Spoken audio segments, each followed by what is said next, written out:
ចឹងអ្នកនេះអាចធ្វើការសេរីទៅលើ softness របស់យើងនេះបាទយើងអាចទាញវាធំតិចមកដើម្បីកុំឲ្យវាជាប់តាក់ទងនឹង vignette របស់យើងហ្នឹងហើយយើងចូលមកក្នុង outside node របស់យើងវិញហើយអ្នកនេះអាចធ្វើការទាញ mid tone របស់វាចុះអាចទាញ shadow របស់វាចុះដើម្បីឲ្យវាចេញ vignette មក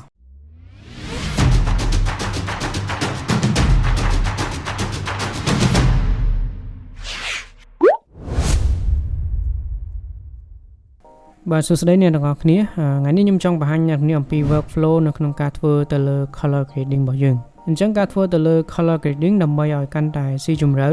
ខ្ញុំលើកទឹកចិត្តឲ្យអ្នកទាំងអស់គ្នាទៅសិក្សាជាមួយនឹង color psychology color scheme color theory ឬក៏ color space ជាដើមចំពោះ color space ខ្ញុំបានបង្ហាញឲ្យអ្នកគ្នាអាចទៅមើលមេរៀនរបស់ខ្ញុំបានមូលហេតុអីបានខ្ញុំលើក color ខាងលើនេះឡើងដោយសារតែ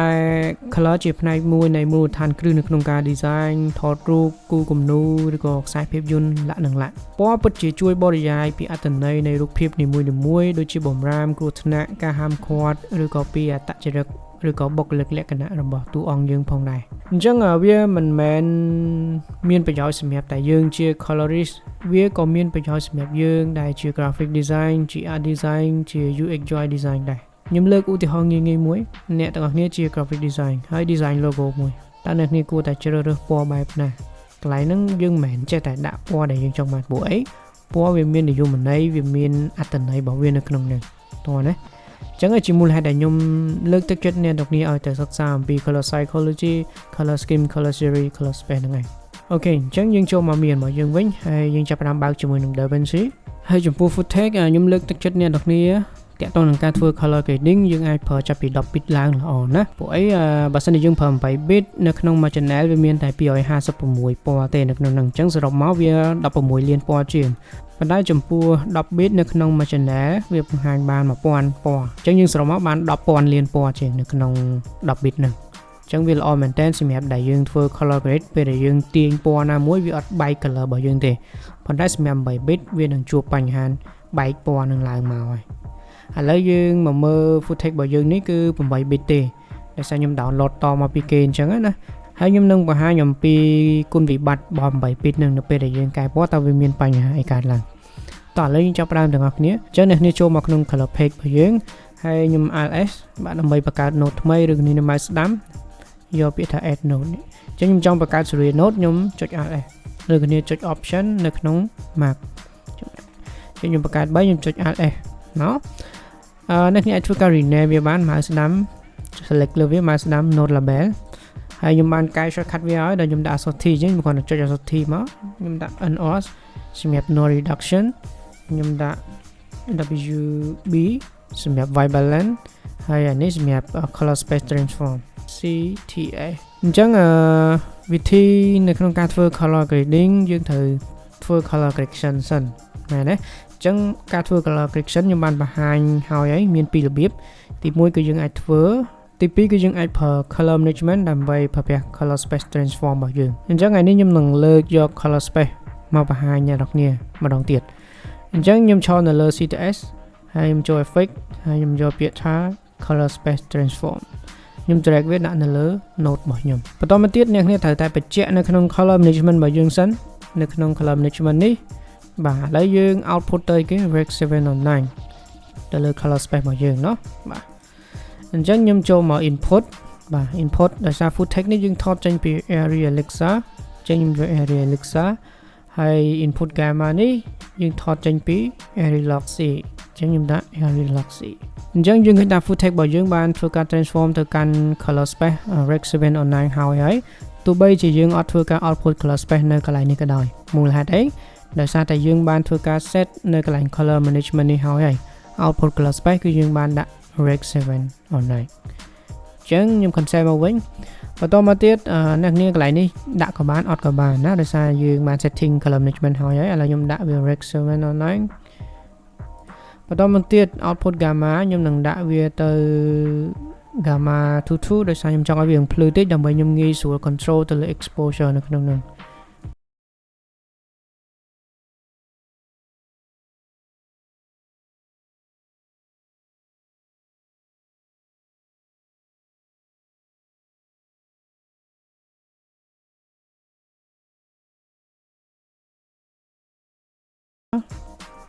ធ្វើម៉េចឲ្យ RGB channel របស់យើងនៅកន្លែង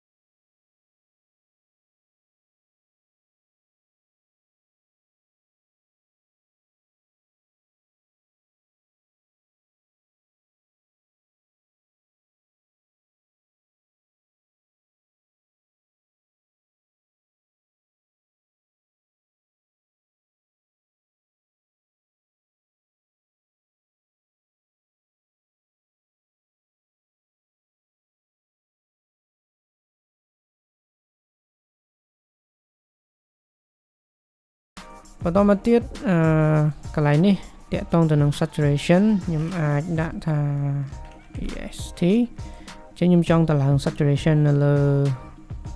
footage របស់យើងតិចទៀត skin tone របស់យើងเนาะអញ្ចឹងខ្ញុំឈរនៅលើ node ខាងលើគេ07ហ្នឹង06នៅខាងក្រោមណាកុំច្រឡំថានេះលើវានៅលើមិនអញ្ចឹងទេយើងមើលទៅលើលេខណាអញ្ចឹងខ្ញុំចាប់ទៅលើ skin tone ដោយខ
្ញុំចង់បានវារៀងតិចអូខេខ្ញុំបង្ហាញតាក់ទងនឹង curve កន្លែង RGB នេះបន្តិចអ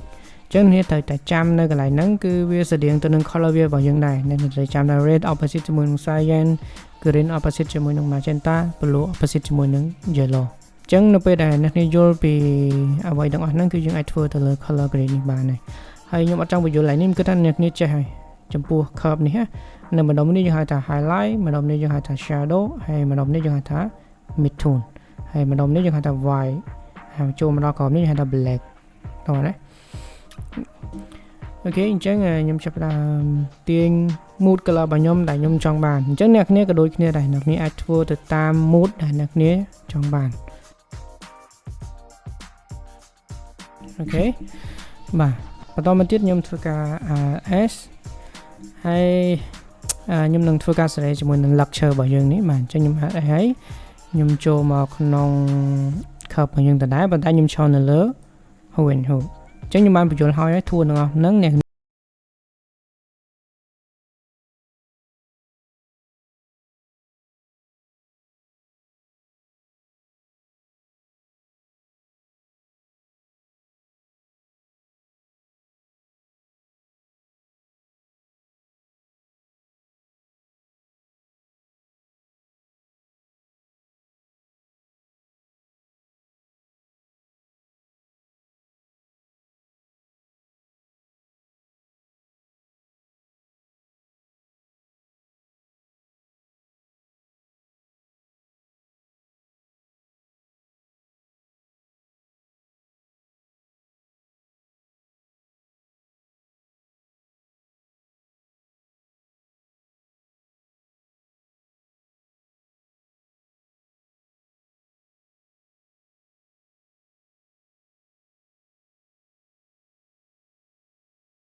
ធ្វើតាមតម្រូវការដែលយើងចង់បាន